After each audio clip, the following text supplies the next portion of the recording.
Good morning, this is your Keso Report for Monday, May 21st. I'm your host, Clark Kelso.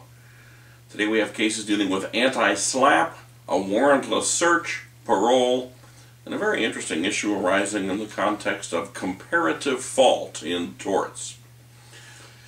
All of these are California Court of Appeal decisions, so let's get started with our first one, dealing with an anti-SLAPP motion. In JSJ Limited Partnership versus Merban, a small business sued for abuse of process and malicious prosecution an individual who had previously filed 2 actions against the business, alleging violations with the Americans with Disabilities Act. The business responded with an anti-SLAPP motion. The Second District held that the anti-SLAPP statute clearly applied, since the action arose out of protected activities, namely the 2 prior lawsuits. On the question of whether the plaintiff could establish a probability of success on the merits, the court first held that the cause of action for abuse of process was forbidden by the absolute litigation privilege afforded litigants by Civil Code Section 47. The only cause of action that survives the litigation privilege is malicious prosecution. Now, as to that cause of action, the key question was whether the second action, which terminated in favor of the small business. The key question was whether that second action terminated in favor of the small business. The first claim against the small business was filed in 2008, and after a full trial, judgment was entered in favor of the small business. The second claim was filed in 2009, and it was the second claim that was the basis for the malicious prosecution action. That second claim was dismissed on res judicata grounds, a dismissal that became final when no appeal was filed. Now, that certainly sounds like the small business won the first one and won the second one as well. But, reflecting the law's general antipathy to malicious prosecution actions, the Second District held that a dismissal on res judicata grounds was not a termination on the merits that necessarily reflected the small business's innocence of the underlying charge. And absent a favorable termination on the merits, the small business could not maintain an action for malicious prosecution. Well, hopefully these 2 litigants will now part ways. They're not doing very well together. Our second case involves a warrantless search. The stipulated facts established what happened. Evidence was taken from the defendant's penis without a warrant. That was about it. The prosecution did not put on evidence concerning the destructibility of the evidence, namely it was DNA evidence, or even that the police had a good faith belief, or any kind of belief, that the evidence could be destroyed absent the warrantless seizure. Now, it should of course go without saying that the attorney's arguments were not evidence, but the attorneys in the case apparently thought their arguments were evidence.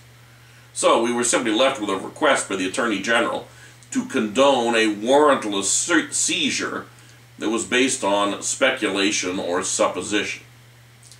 The Attorney General argued that this was merely a search incident to arrest. Well, that argument did not fare any better. Seizure of evidence from an arrestee's genitalia is a major intrusion on the arrestee's dignity.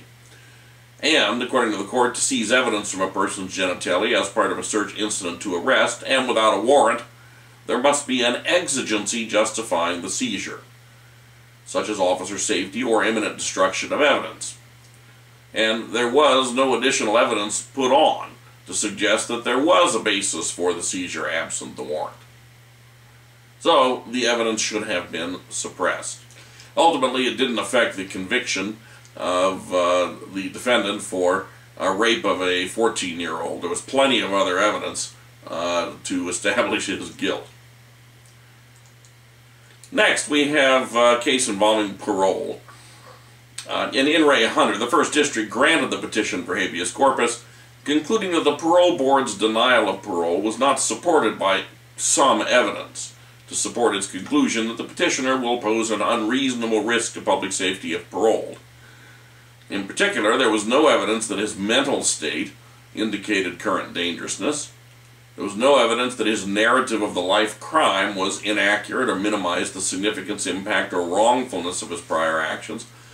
Nothing in the record links his life crime, which was committed in 1984, with an assessment that he would pose an unreasonable danger if now granted parole, nor did the board articulate a rational nexus between a 2008 disciplinary event in prison and a risk of future violence. In essence, the board thought the life crime was just horrific, and it didn't want him paroled. Well, according to the First District, that simply is not enough of a basis to deny parole. And our last case is an interesting one involving the doctrine of comparative fault. In Chakalis versus Elevator Solutions, the plaintiff suffered serious injuries when the elevator in her apartment building malfunctioned and fell 6 floors. She was not killed, but suffered serious injuries. That by itself is remarkable. The plaintiff sued a number of parties, of course, and the jury found fault and imposed damages among a number of them.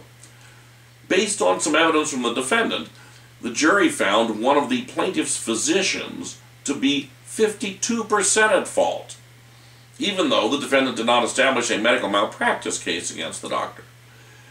The Second District rejected this finding as a matter of law, holding that in order to prevail on a defense of comparative negligence by a non-party physician, the defendant must prove each of the elements of a claim for medical malpractice. You can't simply have the jury on its own trying to assess fault against a non-party physician.